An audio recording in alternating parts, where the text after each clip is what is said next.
Radhe Radhe everyone. आज की इस वीडियो में हम सभी कार्तिक स्नान की सारी कहानियां सुनेंगे।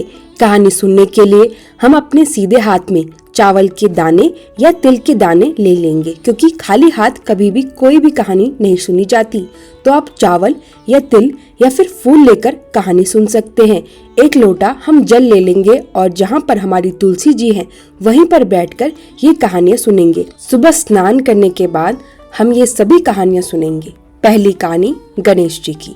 एक बार एक गांव में गणेश जी का मेला लगा हुआ था। सारे गांव के लोग मेला देखने जा रहे थे। एक छोटी सी लड़की ने अपनी माँ से कहा, माँ मैं भी मेला देखने जाऊंगी। माँ ने कहा, नहीं बेटा, वहाँ बहुत भीड़ होगी, तुम कहीं गिर पड़ जाओगी, चोट लग जाएगी, तो मत जाओ। लेकिन बेटी हट करने लगी। माँ ने कहा, ठीक है चली जाओ। माँ ने उसको 2 लड्डू बनाकर दे दिए और एक घड़ा पानी भी। माँ ने कहा, एक लड्डू और पानी गणेश जी को दे देना, जो बच जाए वह लड्डू और पानी तुम पी लेना। बेटी ने कहा, ठीक है। मेला पहुंचकर लड़की गणेश जी के पास गई और बोली, गणेश जी महाराज, एक लड्डू और पानी, बचा हुआ लड्डू और पानी मुझे दे दीजिए। समय बीतता गया, पूरा मेला उठने लगा, लोग घर चले गए, लेकिन लड़की वहीं गणेश जी के पास बैठी रही। गणेश जी ने सोचा, अगर मैं लड्डू खाकर पानी नहीं पीऊंगा तो यह लड़की अपने घर नहीं जाएगी। तो गणेश जी एक छोटे से बच्चे के रूप में आए और बोले, लो तुम्हारा लड्डू खा लिया और पानी भी पी लिया, अब जो मांगना है मांग लो। लड़की सोचने लगी, क्या मांगू? खेत, खलिहान, धन, घर। गणेश जी बोले, जो सोचा है वह सब हो जाएगा, अब तुम अपने घर जाओ। लड़की घर गई। माँ ने पूछा, सब गए, तुम इतनी देर कहाँ लगी? लड़की बोली, माँ आपने तो कहा था कि गणेश जी को लड्डू और पानी दे आना, मैं तो गणेश जी को लड्डू और पानी दे के आई हूँ। जैसे ही लड़की ने यह कहा, उनका घर आंगन धन से भर गया। गणेश जी महाराज, जैसे आपने उन माँ बेटी पर कृपा की, वैसे ही सब पर कृपा करना और सबका घर धन से भर देना। दूसरी कहानी लक्ष्मी माता की। एक ब्राह्मण था, रोजाना पीपल के पेड़ में जल चढ़ाता था। जब ब्राह्मण पीपल में जल चढ़ा के आता तो पीपल से एक लड़की की आवाज आती कि पिताजी मैं आपके साथ चलूंगी। यह आवाज सुनकर ब्राह्मण डर जाता और डर के मारे सूखने लगा। ब्राह्मणी ने ब्राह्मण से पूछा कि आप दिन प्रतिदिन सूखते क्यों जा रहे हैं? तब ब्राह्मण ने बताया कि पीपल जब मैं सींचने जाता हूँ तब उसमें से एक लड़की की आवाज आती है। वो लड़की कहती है कि मैं आपके साथ चलूंगी। ब्राह्मणी ने कहा कि उस लड़की को अपने घर ले आना, जहाँ 6 लड़कियां हैं वहाँ एक और हो जाएगी, कोई बात नहीं। ब्राह्मण लड़की को अपने घर ले आया। उस दिन ब्राह्मण जब आटा मांगने गया तो उसे बहुत सारा आटा मिला। आटा लेकर घर आया। ब्राह्मणी आटा छानने लगी तो लड़की ने कहा, माँ मैं आटा छान दूंगी। ब्राह्मणी ने कहा, नहीं बेटी, धौली हो जाएगी। लड़की नहीं मानी और आटा छानने लगी। आटा छाना तो पूरी परात आटे से भर गई। उसी दिन जब ब्राह्मणी खाना बनाने लगी तो लड़की ने कहा, माँ मैं खाना बनाऊंगी। माँ बोली, नहीं बेटी, उंगली जल जाएगी। वह नहीं मानी और खाना बनाने लगी। 36 प्रकार के व्यंजन बनाए। सबने पेट भर भर के खाना खाया और दिन तो आधे भूखे ही रह जाते थे। उस दिन सबका पेट बहुत अच्छे से भरा। सबने खूब जी भर के खाना खाया। ब्राह्मणी का भाई घर पर आ गया। ब्राह्मणी के भाई ने कहा, जीजी भूख लगी है, खाना खाऊंगा। यह सुनकर ब्राह्मणी सोचने लगी। सोचा कि हमने तो सबने खाना खा लिया, अब तो खाना बचा हुआ नहीं है। इतने में लड़की आई और बोली, माँ मैं खाना बनाऊंगी। खाना बनाया। 36 प्रकार के व्यंजन बनाकर अपने मामा को खाना खिलाया। भाई ने कहा, बहन बहुत अच्छा खाना बनाया है, मैंने तो आज से पहले ऐसा खाना कभी नहीं खाया। तब ब्राह्मणी ने कहा, भाई तेरी भांजी है, तेरी भांजी ने खाना बनाया है। मामा खाना खा के चला गया। शाम हुई तो बेटी ने कहा कि माँ चौकर लगा दो और कोठे में दिया जला दो, मैं कोठी में सोऊंगी। माँ बोली, नहीं बेटी, अकेली डर जाएगी।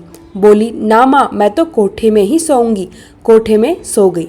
आधी रात को उठी, चारों तरफ आंख मारी तो देखा धन ही धन हो गया। धन ही धन होने के बाद जाने लगी तो ब्राह्मण ने देख लिया। ब्राह्मण ने कहा कि तुम कहाँ जा रही हो? तब बेटी ने कहा, मैं तो लक्ष्मी माता हूँ, तुम्हारे घर के दरिद्रता को दूर करने आई थी। यह कहकर लक्ष्मी माता वहां से चले गई। ब्राह्मण का पूरा घर अन्न धन से भर गया। सुबह जब ब्राह्मणी उठी तो उसने बेटी को ढूंढना शुरू किया। तब ब्राह्मण ने बताया कि वो तो लक्ष्मी माता थी, हमारी दरिद्रता को दूर करने के लिए आई थी। हे लक्ष्मी माता, जैसे आपने ब्राह्मण की दरिद्रता को दूर की, जैसे आपने ब्राह्मण का घर अन्न धन से भर दिया, वैसे ही इस कहानी को कहते सुनते हुंकार भरते सबके घर अन्न धन से भर देना। तीसरी कहानी तुलसी माता की। कार्तिक महीने में सब औरतें तुलसी माता को सींचने जाती थी। सब तो सींच के आ जाती, एक बुढ़िया आती और कहती, हे तुलसी माता सत की दाता, बिडला सींचू तेरा, जन्म सुधारियो मेरा। बहू दे बेटे दे, पीले रंग की धोती दे, मीठा मीठा घास दे, बैकुंठ दा वास दे, चटके की दाल दे, अच्छी सी मौत दे, चंदन का काट दे, अच्छा सा राज दे, दाल भात का भोजन दे, 11 का दिन दे, कृष्ण का कंधा दे। तब तुलसी माता यह सुनकर सूखने लग गई। एक बार भगवान बोले, हे तुलसी तुम क्यों सूख रही हो? तुलसी माता कहने लगी कि आप मत पूछिए। तब भगवान ने कहा कि तुम्हारे मन की बात मैं नहीं पूछूंगा तो कौन पूछेगा? तुलसी जी बोली कि एक बुढ़िया आती है और रोज ऐसा ऐसा कहती है, मैं सारी चीजें पूरी कर दूंगी, लेकिन कृष्ण का कंधा कहाँ से दूंगी? कृष्ण जी ने कहा, मैं कंधा देने आ जाऊंगा, तुम बुढ़िया से कह देना। कुछ दिनों के बाद बुढ़िया मर गई। बाद में जब बुढ़िया मरी तो गांव के लोग इकट्ठा हो गए और बुढ़िया को ले जाने लगे। बुढ़िया इतनी भारी हो गई कि किसी से भी नहीं उठी। तब सबने कहा कि इतना पूजा पाठ करती थी तब भी इसका पाप नष्ट नहीं हुआ, तो इतनी भारी हो गई है। बूढ़े ब्राह्मण के भेष में भगवान श्री कृष्ण जी आए और उन्होंने पूछा कि भाई इतनी भीड़ क्यों हो रखी है? तब सभी आदमी बोले कि ये पापनी थी, इसलिए इतनी भारी हो गई है कि उठती ही नहीं है। तब भगवान ने कहा कि मेरे को इसके कान में एक बात कहने दो, ये उठ जाएगी। तब भगवान ने कान के पास जाकर कहा कि बूढ़ी माई मन की बात निकाल ले, पीताम्बर की धोती ले, मीठा मीठा ग्रास ले, बैकुंठ का वास ले, चटके की चाल ले, चंदन की काट ले, झालर की झंकार ले, दाल भात का जिम ले, कृष्ण का कंधा ले। फिर यह बात सुनकर बूढ़ी माई हल्की हो गई। भगवान अपने कंधे पर बूढ़ी माई को लेकर गए। आखिर में बूढ़ी माई को मुक्ति मिल गई। हे तुलसी माता, जैसे आपने बूढ़ी माई को मुक्ति प्रदान की, वैसे ही इस कहानी को कहते सुनते हुंकार भरते सबकी मुक्ति कर देना और सबको भगवान का कंधा दिलाना। चौथी कहानी पीपल पतवारी की। एक गुजरी थी, उसने अपनी बहू से कहा कि तू दूध दही बेचकर आ। बहू दूध दही बेचने गई। कार्तिक का महीना था। वहां पर जब वह गई तो सारी औरतें पीपल पतवारी सींच रही थी। वह बहू भी वहीं पर बैठ गई। उन औरतों से पूछने लगी कि यह तुम क्या कर रहे हो? औरतें बोली कि हम तो कार्तिक के महीने में पीपल पतवारी सींच रहे हैं। उसने पूछा कि यह करने से क्या होगा? तब औरतों ने जवाब दिया कि इसके करने से अन्न धन मिलता है, वर्षों से बिछड़ा हुआ पति मिलता है, अच्छी संतान मिलती है और घर में सुख शांति रहती है। तब गुजरी की बहन ने कहा कि तुम तो पानी से सींच रही हो, मैं तो पीपल पतवारी को दूध दही से सींचूंगी। उसके बाद गुजरी की बहू रोजाना जाती और पीपल पतवारी में दूध दही सींच के आ जाती। जब गुजरी पैसे मांगती तो बहू कहती कि महीना जब पूरा हो जाएगा तब पैसे लाके दूंगी। इस तरह से पूरा कार्तिक का महीना पूरा हो गया। आखिरी दिन बहू जाकर पीपल पतवारी के पास बैठ गई। पीपल पतवारी से आवाज आई कि तुम यहाँ क्यों बैठी हो? तब गुजरी की बहू बोलने लगी कि आज महीने का आखिरी दिन है, जब मैं घर जाऊंगी तो सास मुझे पैसे मांगेगी, मैं पैसे कहाँ से लाऊंगी? तब पीपल से आवाज आई कि हमारे पास तो कुछ भी नहीं है, यह जो पत्ते हैं जो भी पड़े हैं पीपल पतवारी के नीचे, यह ले जाओ और ले जाकर अपनी तिजोरी में रख लेना। बहू ने पतवारी के पास जो भी लकड़ी भाटे ईंट जो भी पड़े थे वो उठाए और ले जाकर तिजोरी में रख दिए और पूरी रात सोचने लगी कि सुबह जब सासू जी पैसे मांगेंगी तो कहाँ से दूंगी। सुबह हुई, गुजरी ने पैसे मांगे तो गुजरी की बहू ने कहा कि तिजोरी में रखे हैं, ले लो। जैसे ही गुजरी ने तिजोरी खोली तो तिजोरी में तो अन्न धन भरा हुआ था, पूरा घर अन्न धन से भर गया। तब गुजरी ने कहा कि तुम इतने सारे पैसे कहाँ से लाई? गुजरी की बहू बोली कि मुझे नहीं पता, मैं तो पीपल पतवारी सींचती थी, पीपल पतवारी ने ही मुझे सारा धन दिया है। सारी बात अपनी सासू जी को बता दी। जब सासू जी ने कहा कि अगली बार मैं भी कार्तिक के महीने में पीपल पथवारी सींचूंगी। पूरा साल बीत गया। अगले साल कार्तिक के महीने में गुजरी पीपल पथवारी सींचने लगी। दूध दही बेच आती, आखिरी में मटके को धोकर और पीपल पटवारी में सींच देती। पूरा महीना चला गया। महीने के आखिरी दिन बहू से कहने लगी कि तू आज मेरे से पैसे मांगियो। बहू ने कहा कि बहू भी कभी सास से पैसे मांगती है। बोली तू मांगियो। अब जाकर पीपल पथवारी के नीचे वो बैठ गई। पीपल पथवारी से आवाज आई कि यहाँ क्यों बैठी हो। तब बोली बहू मेरे से पैसे मांगेगी, मैं क्या करूँ, मैं कहाँ से लाऊं पैसे। पीपल पथवारी से आवाज आई कि यहाँ हमारे पास जो भी पत्ते, रोड़े, ईंट, भाटे जो भी हैं, लकड़ी है वो तुम ले जाओ, ले जाकर तिजोरी में रख देना। तिजोरी में रख दिए। सुबह जब तिजोरी खोल के देखी तो उसमें कीड़े मकोड़े, सांप, बिच्छू, सब जीव जानवर सारे घर में फैल गए। अब सास ने तो सोचा कि बहू को तो धन मिला, मेरे को इतने सारे विषैले जानवर मिले। अब सास जाकर पीपल पथवारी के पास बैठ गई और पैर पकड़ लिए। पीपल पथवारी ने कहा कि तुम्हारी बहू तो सत्य की सींचती थी, तुम तो लालच में सींचती थी, इसलिए तुम्हें ऐसा फल मिला है। अब गुजरी ने अपने लालच के लिए माफी मांगी। पीपल पथवारी को उस पर दया आ गई और अंध धन देकर उसको विदा किया। सारे सांप बिच्छू जो भी थे वो सभी अपने आप खत्म हो गए। हे पथवारी माता, जैसे आपने बहू के साथ किया वैसे सबके साथ करना, जैसा सास के साथ किया वैसा किसी के साथ मत करना। 5वीं कहानी गंगा जमुना की। एक गंगा थी, एक जमुना थी। दोनों बहनें साहूकार के खेत से होकर जा रही थी।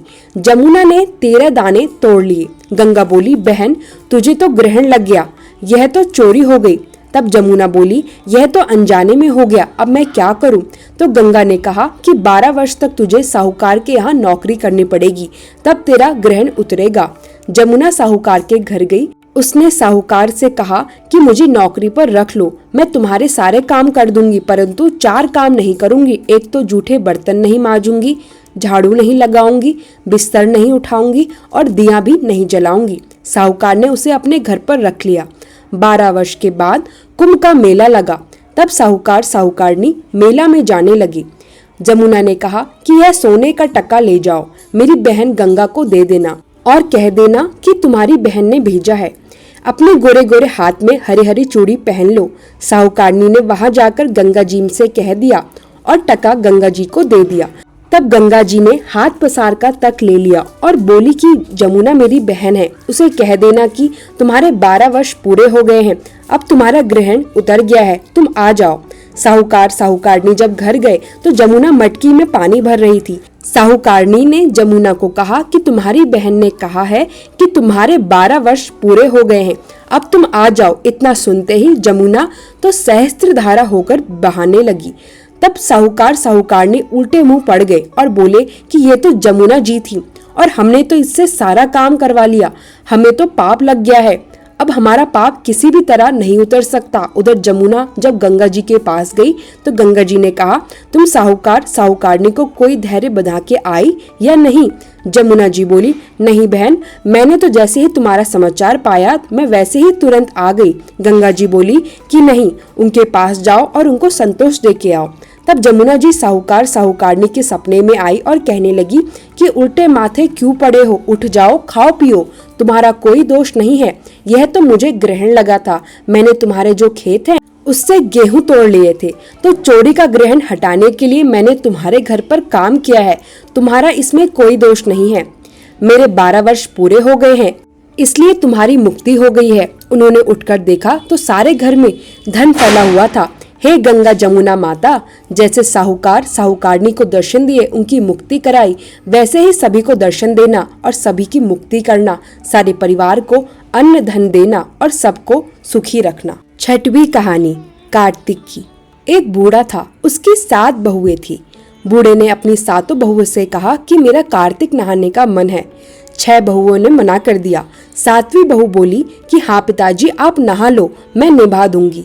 बुढ़ा हर रोज सुबह उठकर नदी में जाता और नहाकर आके बड़ी बहू के आंगन में धोती सुखा देता। जैसे धोती से पानी निकलकर गिरता, आंगन में हीरे मोती गिरने लग जाते।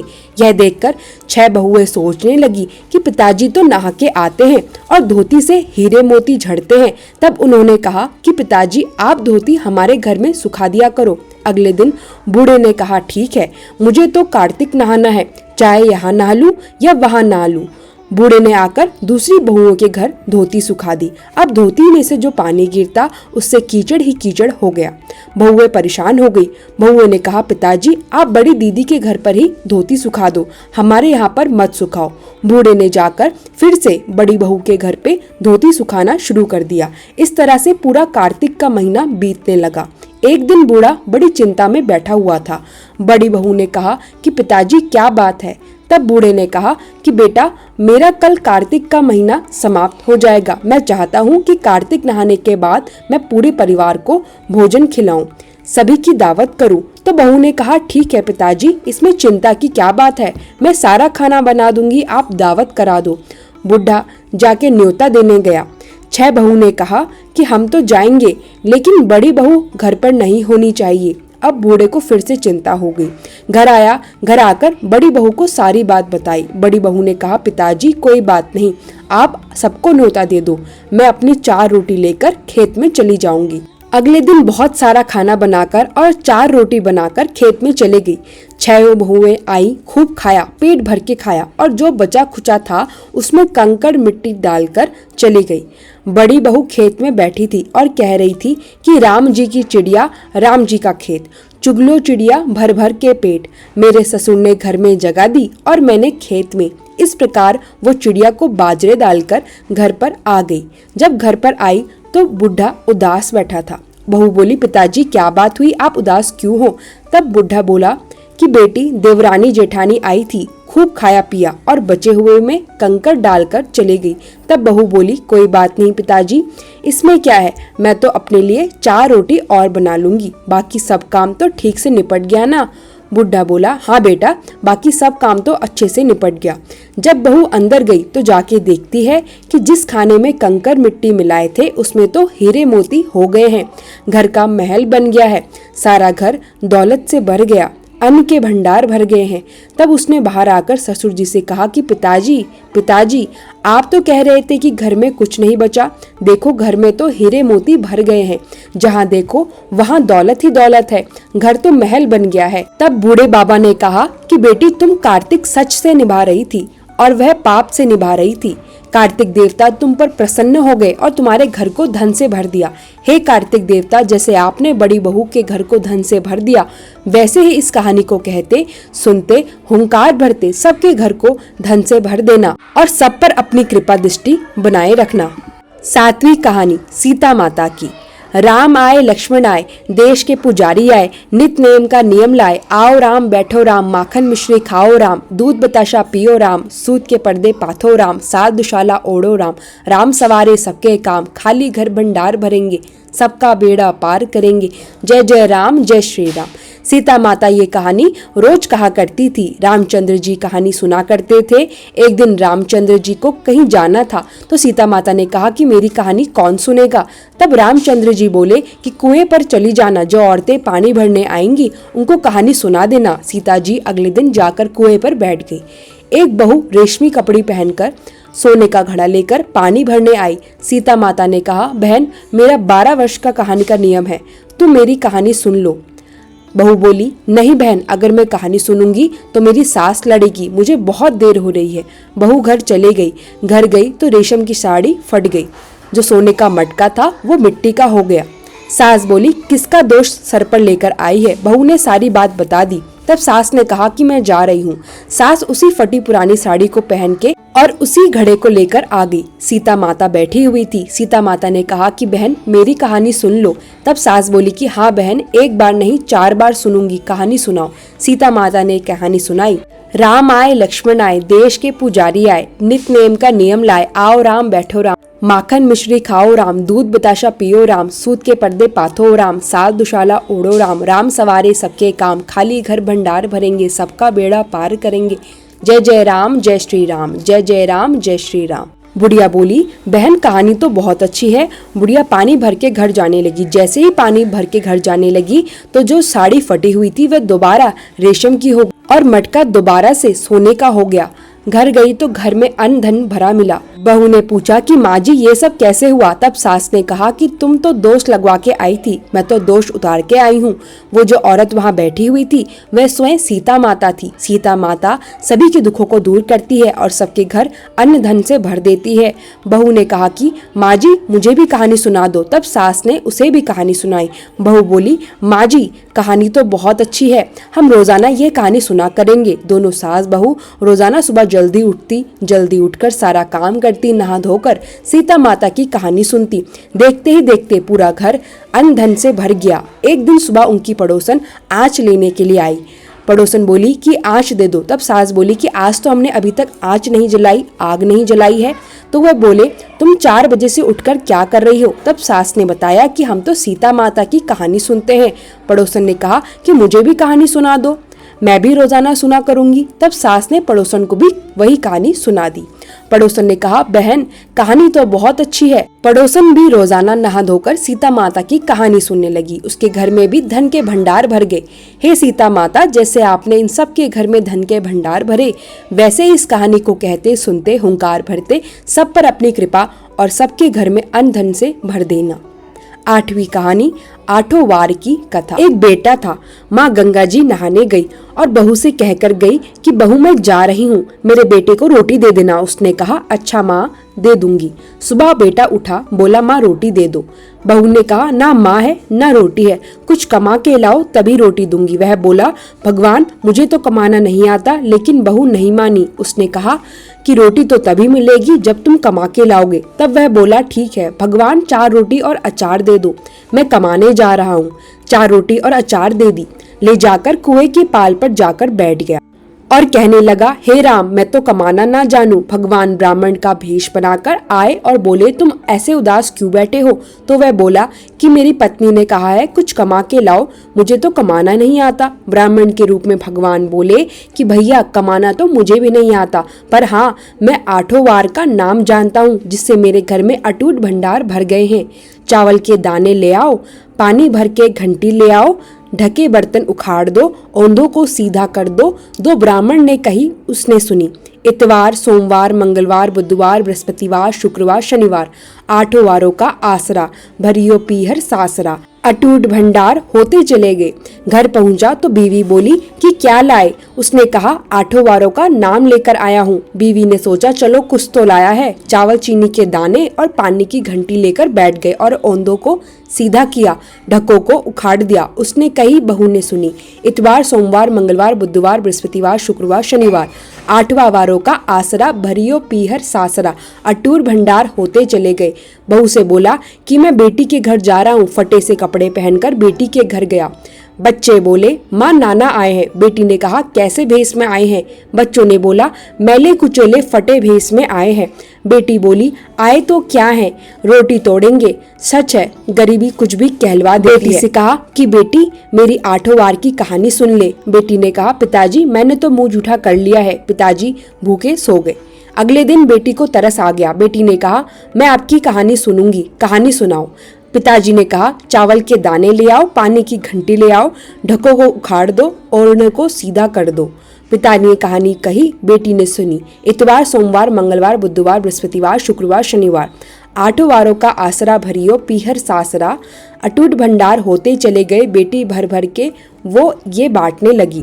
पड़ोसन ने कहा कि तुम ये तो कह रही थी कि तुम्हारा बापू कुछ नहीं लेके आया, फिर भर भर के वो ये कैसे बांट रही है? बेटी ने उत्तर दिया कि मेरा बापू तो खाली हाथ ही आए थे, ये तो 8 वारों की कहानी का फल है। पड़ोसन बोली, अपने बापू से कहना हमें भी कहानी सुना दे। उसने आकर पिताजी से कहा तो पिताजी ने कहा कि बेटा आज तो मैंने मुंह जूठा कर लिया है, कल सुना दूंगा। अगले दिन उसके पिताजी ने पड़ोसन को भी 8 वारों की कहानी सुना दी। इसके बाद उसके घर पर भी खूब धन हो गया। जैसे ब्राह्मण के 8 वारों की कहानी से सबके घर में अटूट भंडार भर गए, वैसे इस कहानी को कहते सुनते हुंकार भरते सबके घर में अटूट भंडार भर जाए। सभी पर 8 वारों की और भगवान की कृपा बनी रहे। 9वीं कहानी, इल्ली और घुन की कहानी। एक इल्ली थी, एक घुन था। इल्ली ने कहा, आओ घुन, कार्तिक नहाते हैं। घुन ने कहा कि तू ही नहा ले, मैं तो मूड बाजरा खाऊंगा, ठंडा ठंडा पानी पीऊंगा। इल्ली राजा की लड़की के पल्ले लगकर कार्तिक नहाने लगी। कार्तिक महीना पूरा हो गया। कार्तिक पूरा होते ही इल्ली और घुन दोनों मर गए।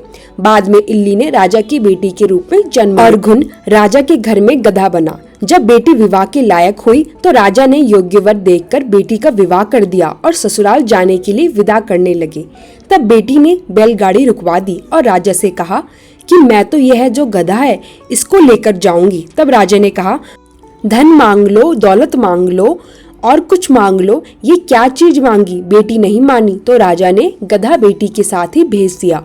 बेटी महल पहुंची, जाकर सीढ़ियों में गधे को बांधकर ऊपर चले गई। अब राजा की लड़की सीढ़ियों से उतरने लगी तो गधे ने कहा, हे लड़की, हे सुंदरी, थोड़ा पानी पिला दे। तब राजा की लड़की ने कहा कि जब मैं नहाने के लिए कह रही थी तब तुमने कार्तिक नहाया नहीं, तब तुम कह रहे थे कि मैं बाजरा खाऊंगा और ठंडा पानी पीऊंगा। आपस में इस तरह बात करने लगे। उनकी बात उसकी देवरानी जेठानियों ने सुन ली। जाकर देवर को सिखा दिया कि तुम्हारी घरवाली तो कोई जादू टोना जानती है और जानवरों से बात करती है। वह बोला कि कानों सुनी तो नहीं मारूंगा, आंखों देखी मानूंगा। दूसरे दिन वो छुपकर बैठ गया। देखा कि रानी महल से उतर रही है। गधा फिर से वही बात बोलता है और रानी फिर वही जवाब देती है। तब वह तलवार लेकर खड़ा हो गया और बोला कि तू जानवरों से बात कर रही है, मैं तलवार से तुझे मार दूंगा। तब रानी ने कहा कि औरत का भेद मत खोलो। तब राजा बोले कि मैं तो भेद खोलूंगा। तब रानी ने कहा कि मैं पिछले जन्म में इल्ली थी और यह घुन था। मैंने इसको कार्तिक नहाने के लिए कहा था, लेकिन यह कार्तिक नहीं नहाया तो गधा बन गया और मैं कार्तिक नहाई तो राजा की बेटी बनी और अब तुम्हारी रानी बनकर राज कर रही हूँ, इसलिए मैं इसको यही बात कर रही थी। राजा ने कहा कि कार्तिक नहाने का इतना फल होता है तो हम दोनों जोड़े से कार्तिक नहाएंगे और खूब दान पुण्य करेंगे। रानी ने कहा, हाँ, कार्तिक नहाने का बहुत फल होता है। कार्तिक नहाने के फल से ही तुम्हारी रानी बनी हूँ। तब दोनों राजा और रानी जोड़े से कार्तिक नहाने लगे। उनके घर में धन के भंडार भर गए। हे कार्तिक महाराज, जैसे आपने इल्ली को सुख दिया सबको देना और जैसे घुन को दुख दिया वैसा दुख किसी को मत देना। 10वीं कहानी, नगर बसेरे की कहानी। एक जाट था, एक भाट था। दोनों दोस्त थे। जाट चला अपनी बहन के घर, भाट चला सासरे। रास्ते में कुएं की पाल पर दोनों मिले। जाट बोला कि आ, भाट नगर बसेरा कर लेते हैं। भाट बोला, मैं तो ससुराल जा रहा हूँ, खूब खातिर होगी, तू ही कर ले। जाट कुएं की पाल पर बैठकर घंटी पानी की ली और चावल के दाने हाथ में लेकर नगर बसेरा करने लगा और बोला, नगर बसेरा जो करे सो मल धोवे पाँव, ताता मांडा तापसी देगी मेरी माँ, माँ देगी मावसी देगी द्वारका का वास, मीठा मीठा गास वृंदावन का वास, 5 कुल्ठी छठी रास मेरा जिबड़ो श्री कृष्ण के पास, डालू पानी हो जाए घी झट से निकल जाए मेरा जी। यह सब कर करा के वह जाट बहन के पास चल पड़ा। बहन ने अपने भाई की खूब खातिरदारी की। भाट पहुंचा तो ससुराल में आग लग गई। बुझाते बुझाते पूरे हाथ पैर काले हो गए, मुंह भी काला हो गया, रोटी पानी भी नहीं मिला। पड़ोसन आई, बोली, जमाई आया है, उसको रोटी की तो पूछ लो। सास बोली, क्या करूं, मेरा तो सारा झोपड़ा जल गया। पड़ोसन ने एक रोटी और छाछ दे दी, वही खा ली। शाम को दोनों दोस्त फिर मिले। दोनों बोले, कहे बात। भाट बोला, मेरे ससुराल में आग लग गई, बुझाते बुझाते हाथ और मुंह दोनों काला हो गया, रोटी पानी भी नहीं मिले। जाट बोला, मेरी तो खूब खातिर हुई, मैंने कही थी नगर बसेरा कर ले। बोला, आ अब कर ले। भाट बोला, अब भी नहीं करूं, तेरी तो माँ ऐसी है, रोटी नहीं देगी। मेरी तो माँ है, दही लेकर चूरमा लेकर बैठी होगी। भाट ने नहीं किया, जाट ने नगर बसेरा किया। यह करके चल पड़ा। घर पहुंचते ही जाट की माँ उसी ने बहुत लाड चढ़ाव किए। भाट घर गया तो उसकी भैंस खो गई। अब बाप एक लाठी धरे एक उठावे। बोला कि ससुराल गया तो आग लगवा दी, घर आया तो भैंस खो दी, पहले भैंस खोज ला तभी रोटी मिलेगी। सारा दिन हो गया, भैंस को ढूंढते ढूंढते भैंस नहीं मिली। बाजार में फिर दोनों दोस्त मिले। तब जाट ने पूछा कि क्या खबर है। भाट बोला कि आते ही और हमारी तो भैंस खो गई, खूब पिटाई हुई, भैंस को ढूंढ रहा हूँ, रोटियों का तो कोई ठिकाना ही नहीं है। जाट बोला कि मैंने कहा था ना नगर बसेरा कर ले। भाट बोला कि तेरे नगर बसेरे में ऐसा क्या गुण है, ला अब कर लेता हूँ।